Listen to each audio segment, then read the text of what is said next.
I've had over 40 pizzas in the last 30 days, and it's not the same pizza. It's not the same product. It just doesn't taste as good. The way they're making the pizza, the way they're putting the pizza together is just not fundamentally sound to what makes a Papa John's pizza a Papa John's pizza. For years, Papa John's was something of an anomaly in the fast food industry. It was perhaps the only major pizza brand which put the founder front and center, painting the image of a business built from scratch by a man with a vision. That man is John Schnatter, who ran the company from its inception in 1984 until he was forced out in 2018. The events surrounding Mr. Schnatter's departure are a stark contrast from his folksy backstory. But to fully appreciate how Mr. Schnatter went from the friendly face of pizza to an outrageous and larger-than-life character, we must start at the beginning. John H. Schnatter was born in Jeffersonville, Indiana on November 22, 1961. His parents, Mary and Robert, were a real estate agent and judge, respectively. Robert even ran as a Democrat for Indiana's lieutenant governor position in 1968. Young John was considered an excellent math student and learned a great deal about business watching his father pursue side ventures. John recounted that many of these businesses failed, meaning the family would sometimes go without electricity. In light of this, he found his grandfather the better financial role model. An archived version of the Papa John's website recounts how a 15-year-old John got his first job at Rocky's Sub Pub, where he moved up the ladder from dishwasher to making pizzas. Somewhere along the way, he bought a 1972 Camaro Z28, a vehicle that became a crucial part of Papa John's lore. Throughout his undergrad at Ball State University, John worked at Greek's Pizzeria honing the craft.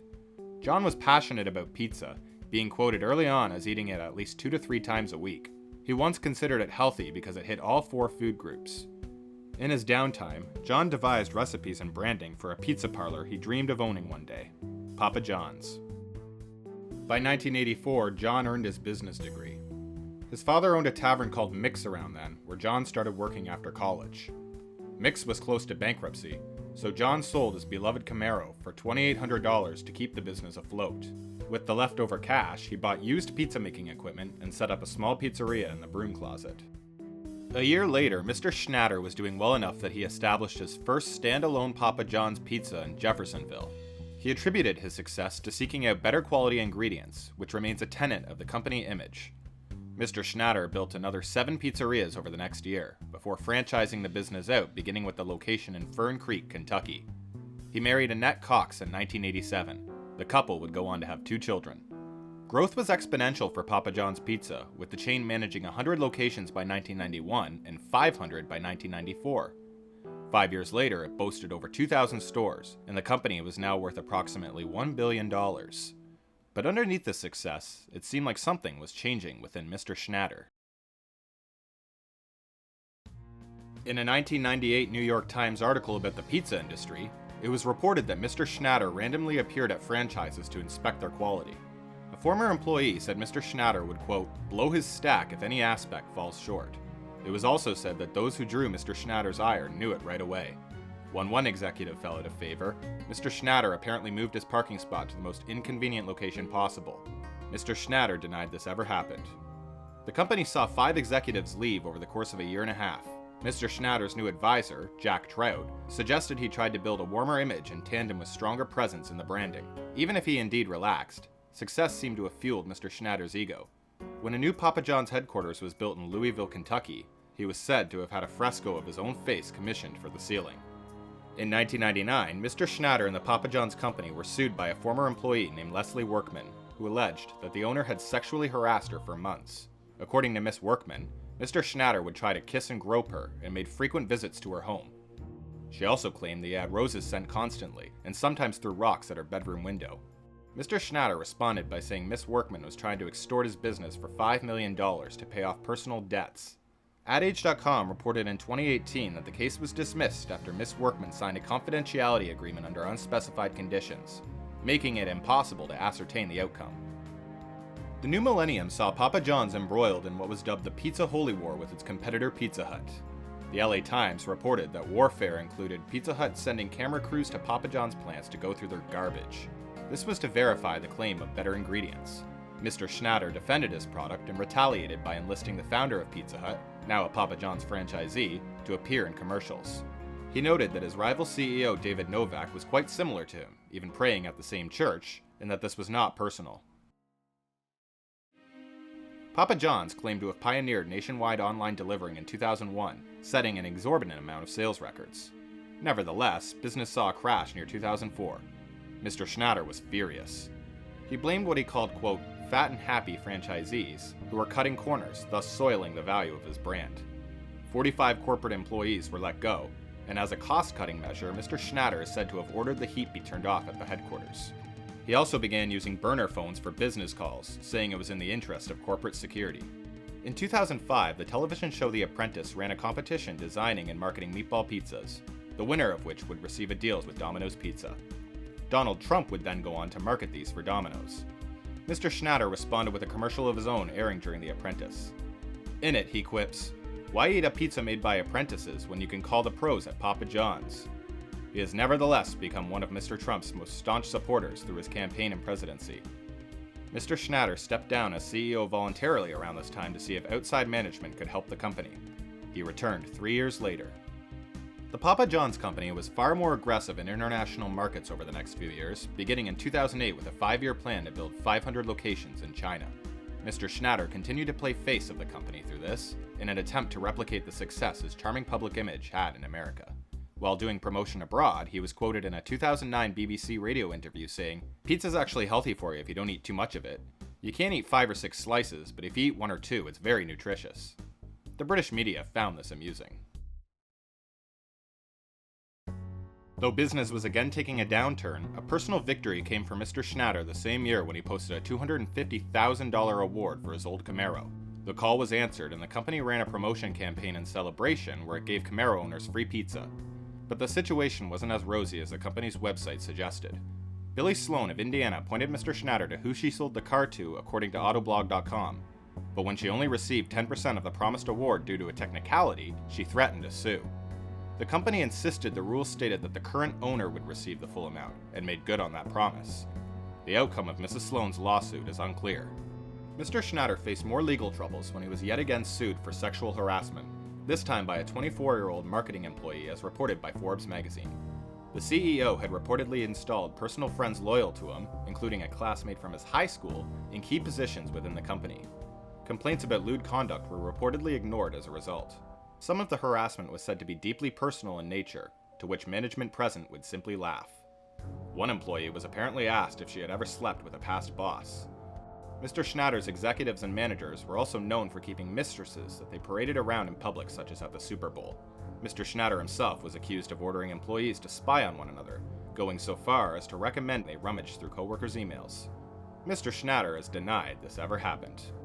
The board of directors ordered an independent audit from here to see what changes to the culture at Papa John's were necessary. Most of this turmoil remained under non-disclosure agreements at the time, though, so Mr. Schnatter could safely remain the face of his company. By now, the Camaro was worked even further into Papa John's branding. The company also jumped on the social media bandwagon fairly early on in 2010, enjoying success from its digital campaigns. More importantly, though, this is the year when Papa John's was named the NFL's official pizza sponsor. As a lifelong football fan, Mr. Schnatter was elated. It seemed his dreams were coming true. He starred in commercials alongside quarterback Peyton Manning, and by now proudly owned 3 homes. One of these was a limestone Italian villa in the heart of Louisville, Kentucky. TheDailyBeast.com noticed a trend during the 2012 Republican primaries. Most pizza CEOs, like that of Domino's Pizza, had ties to the Republican Party. A candidate named Herman Cain was even once the CEO of Godfather's Pizza. John Schnatter was one of these patrons, which would normally not be newsworthy as long as you kept it away from his business. But over the next decade, Mr. Schnatter went on to make his politics an overt and often detrimental part of his public image.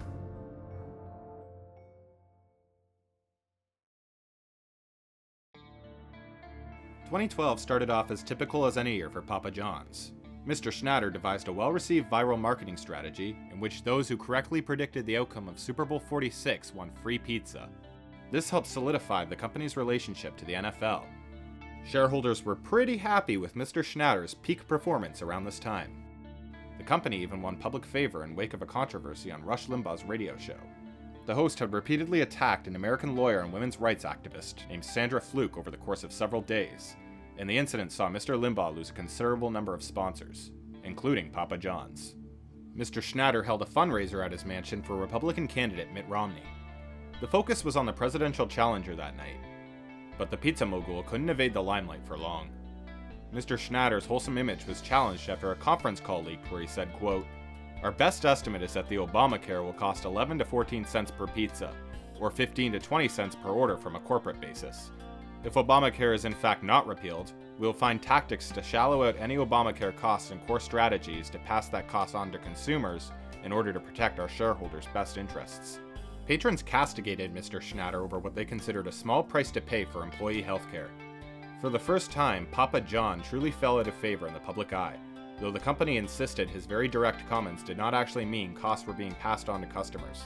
Mr. Schnatter nonetheless remained a steadfast supporter of Republican candidate Mitt Romney, who he continued to fundraise for. His comments were supported by the National Restaurant Association, along with several franchise owners who felt similarly threatened by the Affordable Health Care Act. This did nothing to placate consumer frustrations. Of Mr. Schnatter's detractors, former advisor Jack Trout was especially critical, saying it was needless to polarize his customers so heavily. Mr. Schnatter tried walking back some of the controversy by proclaiming how cool he thought it was that all Americans had access to affordable healthcare. Though some calls for a boycott did see a tepid response, the controversy would have likely blown over entirely had Mr. Schnatter not dug his heels in even further in the coming months. In the wake of President Obama's re-election, Mr. Schnatter warned that his company would need to cut employee hours if the Affordable Health Care Act did pass. Once again, the public backlash was heated. Fueling this was further exposure of Mr. Schnatter's enormous wealth. Mr. Schnatter argued that he had earned everything he made, and that his 22-car garage only held 4 cars. He owned a Citation 750 jet, the fastest civilian aircraft at one point, and his properties only grew in number. Though some argued Mr. Schnatter was both publicly and privately charitable, donations such as those made to the University of Kentucky were viewed as self-serving in light of these revelations. Mr. Schnatter was known to make his employees sign NDAs regarding his personal life from at least 2013. For years, the daily operations of the company were run by a man named Steve Ritchie, who Mr. Schnatter made president in 2015. Steve Ritchie was known for an almost adoring loyalty to Mr. Schnatter, but his peers found him otherwise incompetent. He resisted bringing problems with the company to Mr. Schnatter's attention for fear of outshining the master. As a result, Papa John's was said to lag behind technologically compared to its peers, even in light of its past social media successes. Consistent with his previous outspoken beliefs, Mr. Schnatter donated to various Republican campaigns through the 2016 election, including those of Rand Paul, Mitch McConnell, and Donald Trump. Around the same time, Mr. Schnatter drew the ire of his neighbors in Anchorage, Kentucky. A local news article wrote that he had turned part of the town square, land which he owned, into a personal helicopter launch pad. He became known for flying in low past his neighbors' houses to their chagrin. Even in light of his philanthropic ventures in the town, he wasn't immune to at least a dozen of the retiree residents filing complaints. Within a year, though, Mr. Schnatter found himself in the crossfires of yet another public backlash. An autobiography about Papa John hit stores in late January of 2017. Mr. Schnatter told a scintillating story of how hard work and dedication built one of America's favorite pizza brands, omitting the unsavory behind-the-scenes details, of course. Around the same time, he complained to Business Insider of the immoral culture of CEO America. He slammed money-hungry tendencies for giving rich people a bad name. Of his own salary, he had this to say: "I pay myself $3.5 million, which is plenty of money, come on. I haven't taken a raise in probably 2, 3, 4 years. The board gets upset because I won't take a raise, but I've got plenty of money." This, of course, wouldn't reflect any investments Mr. Schnatter had, but his salary claims are verifiable by corporate filings.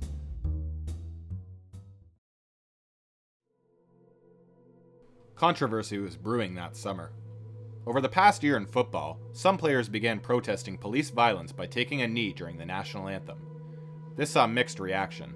Though many applauded players using their position as a platform for a good cause, some football fans felt alienated by the politicizing of the sport. Mr. Schnatter seemed to be of the latter belief, even going so far as to saying it was hurting pizza sales during a conference call in late October of 2017. Papa John's was by now the NFL's pizza sponsor for 7 years. Mr. Schnatter went on to call it bad management, and he thought the situation had been, quote, nipped in the bud already. By the end of the day, NFL logos had been removed from all Papa John's branding at the direction of Mr. Schnatter. Sports blogs were quick to suspect that the owner of the Dallas Cowboys, Jerry Jones, goaded Mr. Schnatter into pushing the issue. The men seemed to be good friends. The Cowboys were sponsored by Papa John's as far back as 2004, with Mr. Jones in turn being the holder of over 100 franchises. Mr. Jones was thought to be a nemesis of NFL Commissioner Roger Goodale, also known as the most powerful man in sports. This theory remains speculation, but it is true Mr. Jones appeared on a November 2017 radio broadcast praising Mr. Schnatter for his courage, and calling him, quote, a great American. Mr. Schnatter thought he had the upper hand against the NFL, but by the following Wednesday his company's shares fell between 8 and 11%. Mr. Schnatter went through the same public grilling as with his Obamacare scandal. 2 weeks later, the company published an apology on their Twitter account. This message seemed to support the NFL players and reject neo-Nazism. The brand had become associated with the alt-right in wake of Mr. Schnatter's conduct, culminating in an endorsement from the infamous white supremacist publication, The Daily Stormer. Then, in December of 2017, John Schnatter formally resigned from his role as CEO. Steve Ritchie took his place, while Mr. Schnatter continued on as company mascot for another 6 months. Papa John's and the NFL formally ended their partnership in February of 2018. As a brand, Papa John's continued to be polarizing. Then, the most damning thing yet in Mr. Schnatter's career came to light on July 11, 2018. Forbes reported that Mr. Schnatter had used racial epithets in a May 2018 conference call with laundry service marketing agency. He was trying to express how what he had said paled in comparison to the language once used by Colonel Sanders of KFC. Ironically, this came about in a role-playing session designed to help Mr. Schnatter avoid controversy following his feud with the NFL. Bungling his words, he also talked about growing up in Indiana where lynchings were once commonplace. Mr. Schnatter insists such comments were meant to evoke his own disgust with racism, but those listening in on the call were appalled by his apparent tone deafness. Laundry Service ended their business relationship with Papa John's following the call. When the incident came to light 2 months later, Mr. Schnatter admitted he made those insensitive remarks and apologized. The board of directors moved swiftly to expel John Schnatter from the company, seemingly for good. Within days, his image was removed from all Papa John's branding. Steve Ritchie put out a statement addressing the PR crisis, promising the company was taking measures to better promote diversity through an independent advisor. But Mr. Schnatter did not go down quietly, instead saying laundry service marketing agency attempted blackmailing him. Yeah, they tried to extort us, and we held firm, and they took what I said and they ran to Forbes, and Forbes printed it, and it went viral. Leaders in the U of L and the leaders at Papa John's have been, it's like everybody's taking care of, as long as they're covered, it's not a big deal, and that's been disappointing because when we got involved 2 years ago, I made it real clear that we're going to play this straight. We're going to play by the rules. We're going to put the cards on the table. And I'm literally gone for 2 days, and the president's already playing games with the media already. I mean, she never called me and told me the sign was coming down. I found it. I got a text after the interview. I'll show you the text. Called me, text me after the fact. Said, "Oh, by the way, we took the sign off your stadium." So, wow, okay. He bashed the Papa John's management team he left behind, turning against his former favorite, Steve Ritchie. Not long after, he sued Papa John's for access to documents about his firing. He continued to deride the board for what he labeled a coup. Through all of this, he maintained a seat on the board, which he tried using to assert that he was still somewhat in charge. Mr. Schnatter went on to talk openly about the previously denied accusations of a toxic work culture at the business, pinning the blame on other members of the management team. He wrote a 61-page expose revealing the depths of the board's debauchery. Papa John's responded by publicly lambasting Mr. Schnatter for undermining the new management. An internal letter to management read, quote, "John Schnatter is promoting his self-interest at the expense of all others in an attempt to regain control. John Schnatter is harming the company, not helping it, as evidenced by the negative impact his comments and actions have had on our business and that of our franchisees." They went on to state that Mr. Schnatter was not to speak of the kneeling controversy and had ignored this. Responding to an increasing number of shareholder lawsuits over his management blunders, Mr. Schnatter filed suit against his old company. It was his opinion that the company should have done more to protect him. Mr. Schnatter also said he should have defied his deposition. His spokesman denied a rumor that he had privately met with equity firms to try and buy out his old company. Meanwhile, the company was in the early stages of trying to sell, but to a conglomerate like Wendy's who could repair its image. It is said that one of the terms outlined by prospective buyers was that Mr. Schnatter be kept away.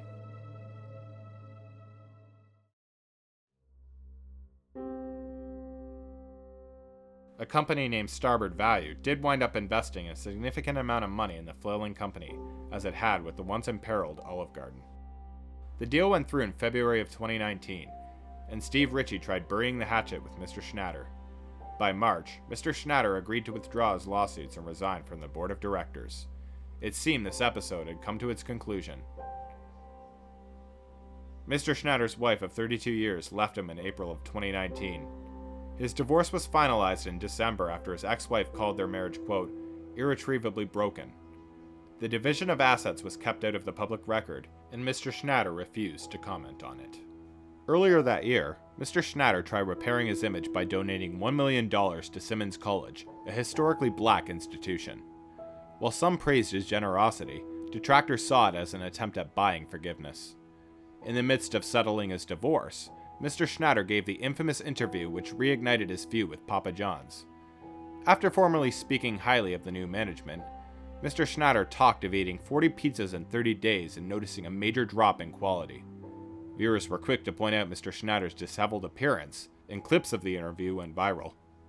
He again talked about how he felt betrayed by his former colleagues, and said they used the black community as a pawn to wrestle control from him. Of board members Olivia Kirtley and Mark Shapiro, Mr. Schnatter believed they, quote, should be in jail. He ended with this menacing message: stay tuned, the day of reckoning will come. The record will be straight. As of 2020, John Schnatter remains an outsider to Papa John's. He is currently embroiled in a lawsuit with Laundry Service for unspecified damages. Meanwhile, he has vowed his challenge for the new decade is to eat 50 pizzas in 30 days. He still goes by the Papa John Schnatter as his handle on Instagram, suggesting he hasn't fully let go of his glory days. That this story has no definite end in sight begs the question of whether the cycle of lashing out will continue, or if he will manage to move on and truly rebuild.